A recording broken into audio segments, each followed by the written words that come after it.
औज़ुबिल्लाहिमिनश्शैतानिर्रजीम बिस्मिल्लाहिर्रहमानिर्रहीम। पिछले दिनों कुछ साथियों ने मुझसे पूछा कि ये जो हम सदका करते हैं, नेक काम करने से पहले किया जाए या नेक काम करने के बाद किया जाए।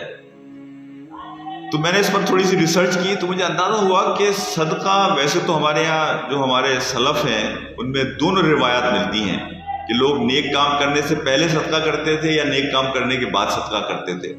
लेकिन नेक काम करने से या नेकी करने से पहले सदका करना, उसके नतीजे में ये होता है कि आपका दिल खुल जाता है, आपके दिल में कुशादगी पैदा हो जाती है।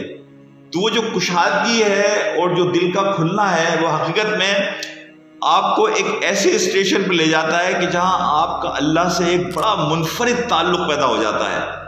तो लिहाजा कोई नेक काम करने से पहले छोटा मोटा सदका भी करना, इसको अपनी जिंदगी का एक हिस्सा बना लें।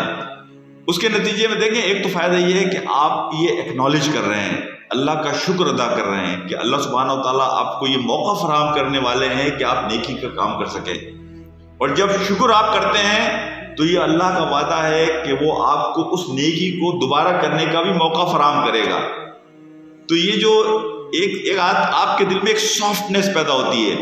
जब आप सदका करते हैं तो आपके दिल की कैफियत बिल्कुल मुख्तलिफ हो जाती है।